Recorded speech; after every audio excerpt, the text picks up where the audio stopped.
মেয়ে মানুষের সামনের পোশাকের মধ্যে সৌন্দর্য বেশি হওয়ার কারণটা কি বলতে পারবেন? পারবেন বলতে? একজন বলতে আমি বলতে পারবো। সামনের পোশাকের মধ্যে সৌন্দর্য হওয়ার কারণটা হলো যাতে সহজে মানুষের দৃষ্টি আকর্ষণ করা যায়, এই জন্য সামনের পোশাকের মধ্যে বেশি বেশি হলো সৌন্দর্য।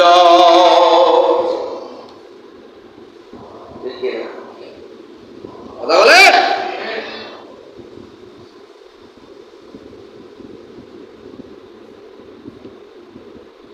কোথায় কথা বলে তরকারি ভাতে টানে, ঠিক কিনা? কথা কথা বলায় তরকারি ভাতে টানে। তরকারিটা যদি একটু স্বাদ হয় 2 গাছ বেশি খাওয়া যায়, তরকারি যদি স্বাদ হয় 2 গাছ কমে যায়। কথা বলুন ঠিক কি? আনতেছিস, মজা হয় নাই, খাবো না মা।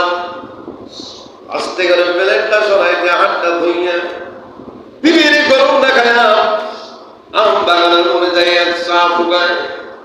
কথা বলে লাগে আপনাদের ভাবটা এমন যেমন কোনদিন মনে হয় বিবির গালি দেন না। বর্তমান সমাজের কিছু পুরুষ এমন আছে বলতে বলতে এমন একটা কথা বলে দেয় যেমন শান্তি দিবি না, ঠিক না?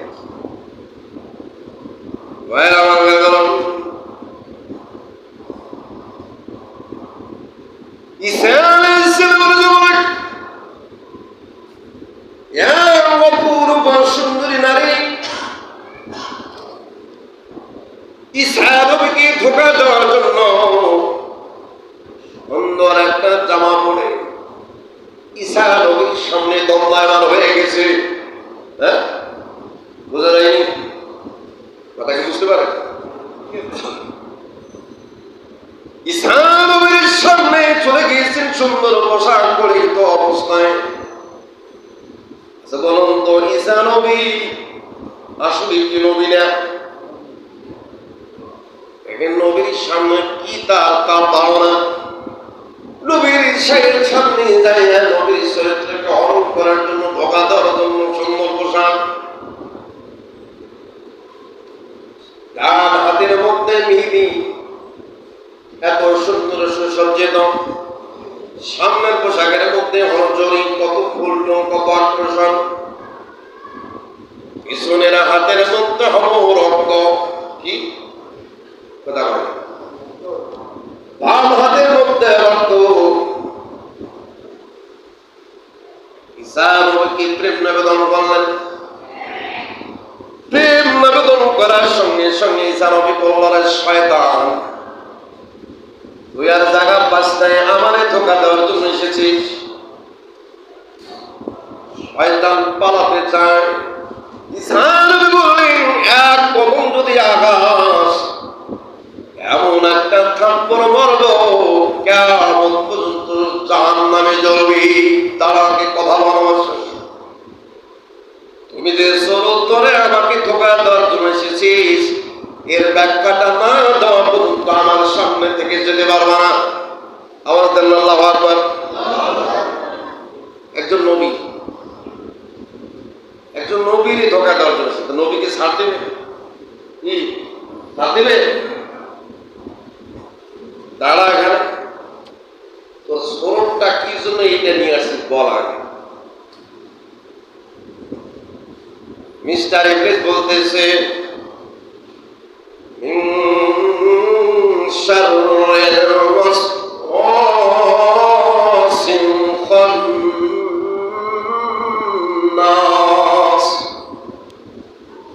আপনার কি মুসলমান নাকি কোনটা? মানুষটা মুসলমান। জানা আয়াত তেলাওয়াত করলে সব হয় না, একটা আয়াতের অনুবাদ করলে 30 মিনিট মুখ খামসে বসে নিয়ে আছে।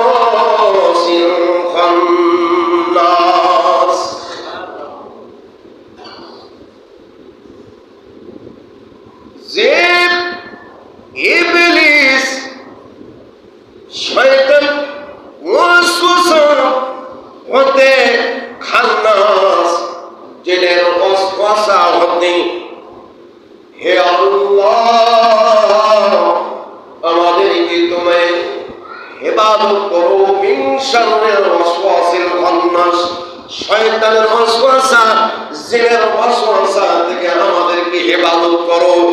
বলেন তো এই আয়াত কেন শিক্ষা দিলেন কে? জোরে বলেন কে?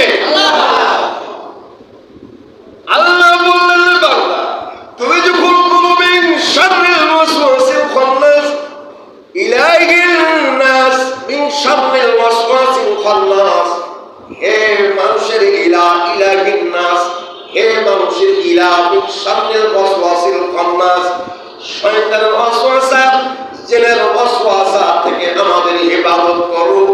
কুল আউযু বিরাব্বিন নাস, হে আমার রব, বল আল্লাহ পাকের বল, হে আমার রব, হে মানুষের রব, আমাদেরকে তুমি ওয়াসওয়াসা থেকে হেফাজত করো, আমাদের শয়তানের ওয়াসওয়াসা থেকে হেফাজত করো।